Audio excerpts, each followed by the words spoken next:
Hey, what's up, guys? So I talked with you just a little while ago about Pembroke Finlayson. Remember him? He's the guy who was a 19-year-old kid who pitched finally for the Brooklyn Dodgers in 1908. Pitched not even, I guess he got one out and walked everybody else, gave up about 5 or 6 runs in his one appearance, and then was never heard from again. Did a little bit of research into him and actually wrote a little bit of an article about him. There's still more research that needs to be done, but I'll show you what I've done here. I'm filming this before this actually came out. You'll actually see this after this blog post comes out, so it is. We all remember Harry Patty. Well, the Brooklyns had a lot of players like Harry Patty, a lot of these guys who were kind of stuck in the minors. Today we think of Pembroke Finlayson as sort of like a really marginal player that nobody ever heard of, but the truth is that back then it wasn't quite like that. This article that I'm looking at right here, this comes from the Brooklyn Citizen on April 6th, and there's talk about how Finlayson was awarded to the Lynn team of the New England League because Brooklyn used underhanded methods to secure his contract, right? And that Brooklyn could also be fined $100 for an illegal arrangement with the club in Nashville. Exactly what happened is not all that clear, and it's kind of hard to figure this out just by looking at newspapers. At some point in time, I'd have to, actually go do real research, like go to the Hall of Fame or go look through some sort of archive of documents or something and actually act as a historian and look this up. To be honest with you, for our purposes, we're just kind of looking around and saying, oh, well, there's this interesting thing, there's that interesting thing.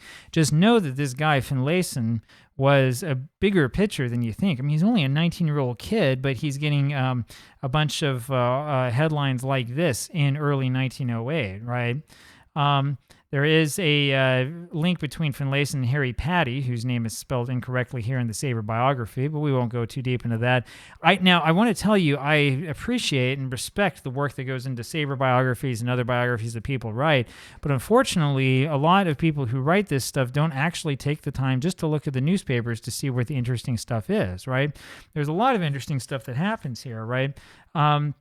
Here's a little article. This is from the Brooklyn Daily Eagle the next day, talking about how, not about how Brooklyn actually pitched, but that there's a lot of problems because of the loss of Finlayson, which meant that there were only 5, or when you get deeper in the article, maybe 6 pitchers left on Brooklyn. Now, there were other questions on here as well as you read into this. So yeah, if Finlayson is compelled to quit, the Superbas, Donovan will only have 6 pitchers on his staff. 2 of which, Bell and Pastorius, were not yet in shape. And Knapp Rucker appeared to be the only apparent reliable man at present. The funny thing is that Finlayson, during his one appearance, relieved Knapp Rucker. Rucker wasn't pitching that poorly anyway. The other thing is interesting here is this part right up here. The club was recently criticized for its connection with the Wilhelm case. They're talking about Kaiser Wilhelm was the guy's name, who you know because I pitch him a lot for Brooklyn in the few games that we show. Wilhelm, although Brooklyn was an innocent party, that's not true because Wilhelm went to Brooklyn. I haven't looked deep into this yet. If you look at Wilhelm Saber biography, it mentions that there was some sort of contract dispute that came about when he was looking to go to Brooklyn. My guess is that it was more than a contract dispute. This doesn't sound like contract dispute language. This sounds, again, like the Superbas were using kind of semi-legal methods to get players, which makes sense to me. Anyway, there was a lot of hype around Finlayson. So if you're playing 1908, you need to know that he joined Brooklyn on May 18th, 1908, right? That is evidenced here by this article right here.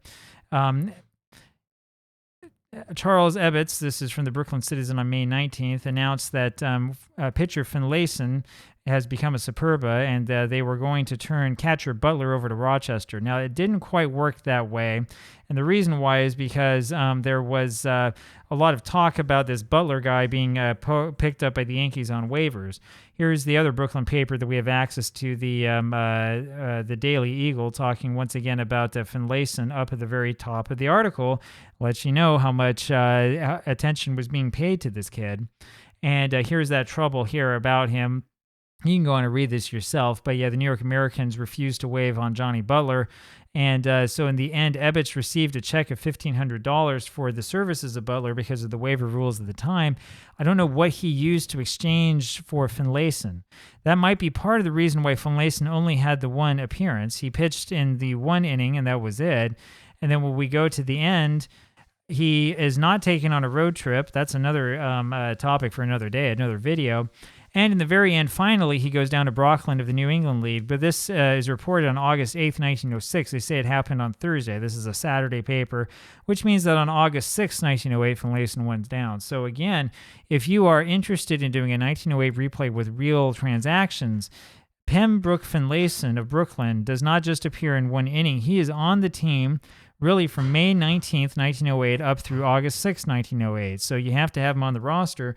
That might come in handy just in case you, I don't know, give up 13 runs in the top of the ninth inning. You need a guy to come in and just make outs or whatever. So sort of keep that in mind. This is kind of another example of what I love to talk about and love to read into, which is the fact that for a lot of these players that are really, obscure, you never heard of them, they barely had any time playing, the sort of Moonlight Grahams of the baseball world, a lot of them actually did have a history, and they did a lot in the minors or in semi-pro ball. There's a reason why they made it to the major leagues. I've never found a major league player who was just an absolute nothing and nobody ever heard of him, and then suddenly somehow he went to the majors and everyone's like, who is this guy? That never happened. That never did happen. The old story about the Sandlot kid moved up and nobody knew who he was and he made good like that, yeah, that's a pipe dream. Maybe for a Connie Mack team, but even then, I mean, his scouts were asking people who's the best player. They weren't just suddenly discovering some kid and saying, oh, he must be good. So anyway, there you go. The nepotism was always strong in baseball as well as all of sports. But the other thing we learned about this is that Pembroke Finlayson, for a 19-year-old kid, really had a lot of bad luck. I mean, he was dead just a couple years later because of a surgery that had some complications. Really a sad story. Kind of wonder what might have been. Well, we'll leave you with those thoughts, and I'll talk with you later. Bye-bye.